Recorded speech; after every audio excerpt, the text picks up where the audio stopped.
Back in 2024, there was a reason why I didn't come near my goals for the number of games that I wanted to play. And that reason was very simple. It was called Street Fighter 6, and I ended up pouring a ton of time into this game. And so far in 2025, there is a game that has been taking up a ton of my time. And in this case, it's a game that a lot of people were telling everyone just wasn't going to have the legs, wasn't going to have the staying power. But I just can't stop playing it. And that game in 2025 is Elden Ring Nightreign.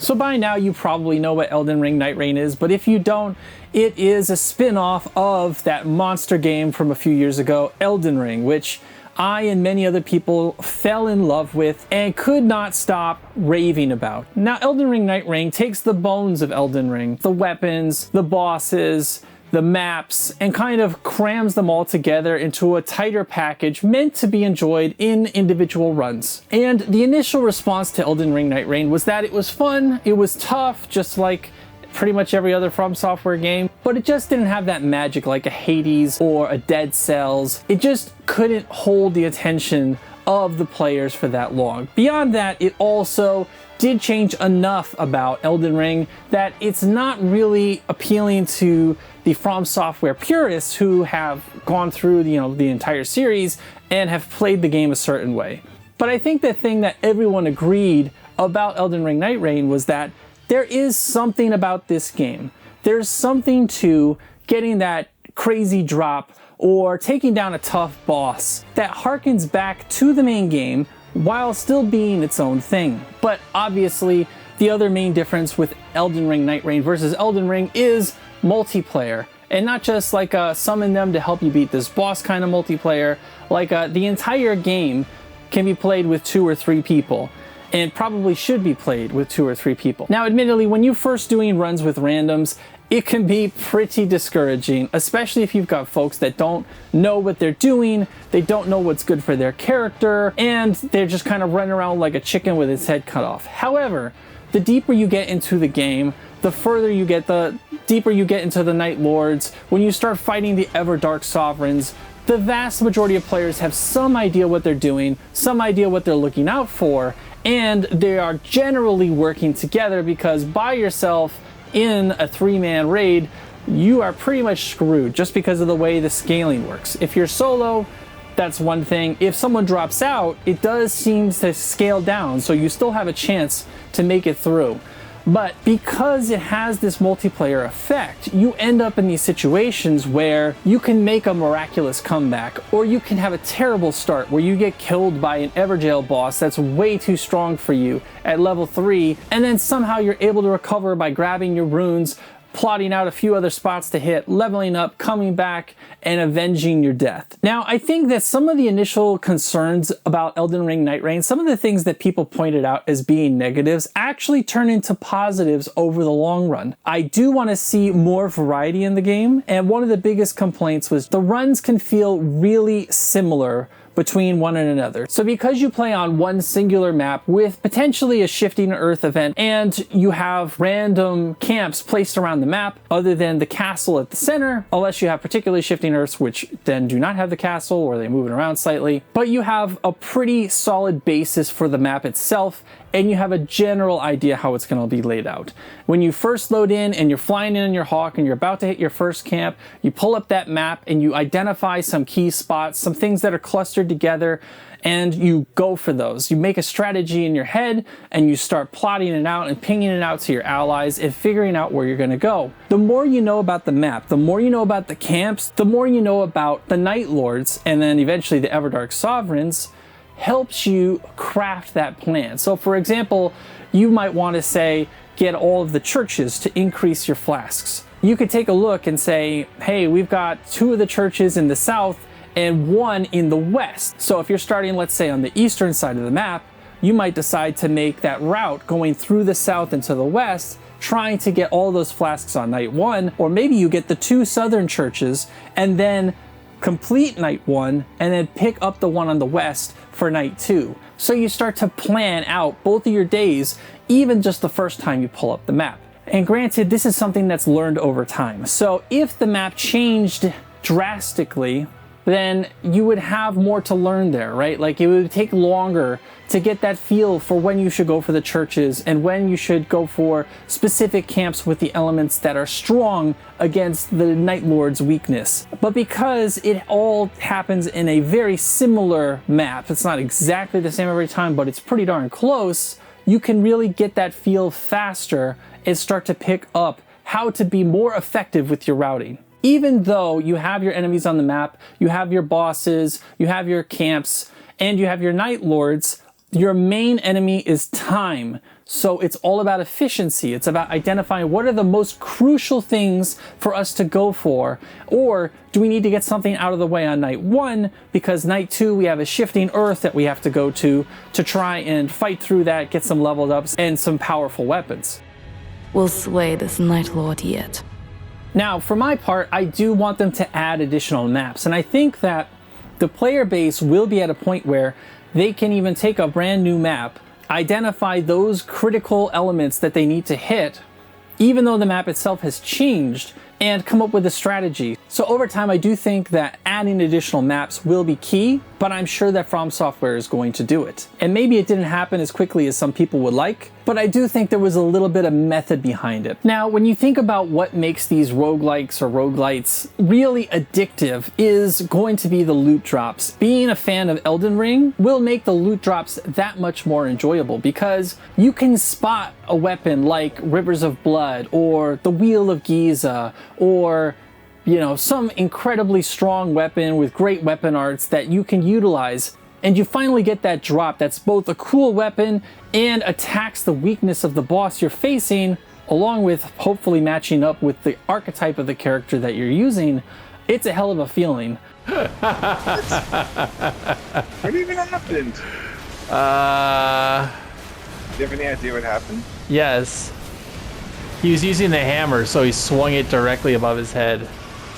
And even though I think that originally some of the feedback was that it just didn't feel that different run to run, I think that the more that you lean into these crazy weapons or these different archetypes, or you go for a playstyle that's a little outside the norm, but you've got this super powerful drop, it's just not perfect for the way you normally play, and you actually dive into it and use it, it can make for a ton of fun. I blew my horn at him.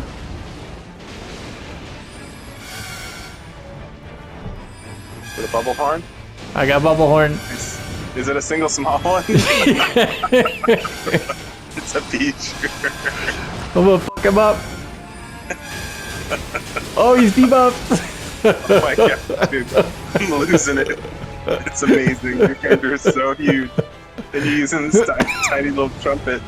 Come back. I will trumpet you to death, you bitch. Now, in terms of the bosses, obviously there are a lot of returning bosses, both from Elden Ring and prior Souls games, but I think that part of the fun is going to be seeing what other bosses are brought into Elden Ring Nightreign, because there's still a ton to go, both with Elden Ring and the Souls games. We've already seen the returns of Smelter Demon, the Dancer, the Nameless King, and I can't wait to see what other bosses are pulled from the vault of From Software's boss design. They have undoubtedly some of the greatest bosses in the history of gaming at their fingertips, and it's not like they have to pay some outside company to bring them in. They have all these assets. It's just a matter of which ones are they going to choose. So just thinking about maybe fighting someone like the Orphan of Kos, or Lady Maria, or Sister Freed, or Dark Eater Midir, and bringing those bosses to life in Elden Ring Nightreign, and having one of them show up for the very first time would be an incredible thrill for someone who's a fan of the From Software games. And I think that's the thing that can't be overstated in this. This could go a number of ways, and From Software has a lot of tools at their disposal for things they can bring to the game. They've already added the Everdark Sovereigns in a rotation, although they haven't added all of them yet. Most of them have been fun. I will say that the Everdark version of Libra leaves a little something to be desired with that gank fight with summoning all the ads.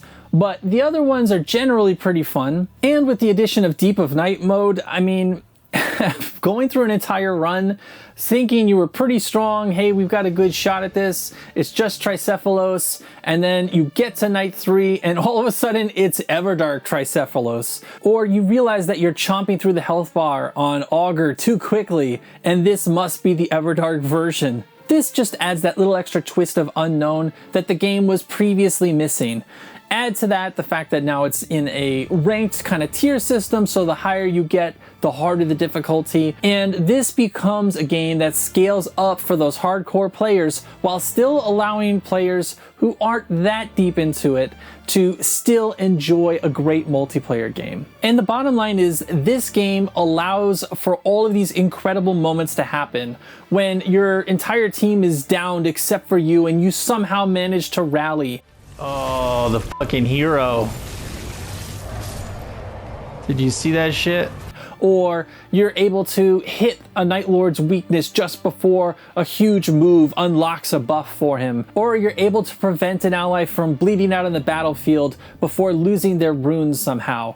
Or coming up with a new strategy when your original one fails and still getting the levels and weapons necessary to make it through that night. Elden Ring Nightreign has that malleability to create those moments that are incredibly enjoyable, particularly if you can find 1 or 2 Nightfarers to go the night with you. The other thing that makes me know that Nightreign is just a fantastic multiplayer game is that at any moment, myself or one of my friends could be texting just Nightreign ? And for sure, unless we're unavoidably detained, we're going to make some time to hop into Limveld and make another run. We got him. Let's go. Dude, silky smooth. Not really. Not really. Ultimately, the initial response to Nightreign was pretty simple. The game doesn't have enough variety to it. It's not going to hold people's attention. They're going to bounce out of it. It can be fun for a bit, particularly if you're versed in the lore or you're a big fan of Elden Ring or From Software, but it's just not going to have that staying power. But I would argue that you are just giving up on Nightreign too early. Or maybe you just haven't found the right Nightfarer to play with. I'm falling. Oh, am I gonna die on the bird? I might die on the bird. Oh no, I'm gonna get dropped on the tree and die.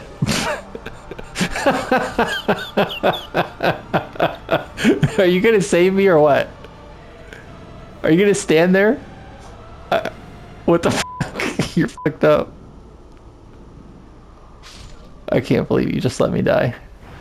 But it's that adaptability in the middle of a run that can really force you to start to learn different aspects of the game. Maybe it's a spell or a weapon art you've never used before. Maybe it's a build path or a statistic that you've never gone for. Or maybe it's a focus on status effects instead of just straight damage. Elden Ring Nightreign will drop that loot for you and tell you to make the best of it that you can, because you've got this looming dread of the Night Lord that you've got to try to overcome with your teammates, and it's coming whether you like it or not.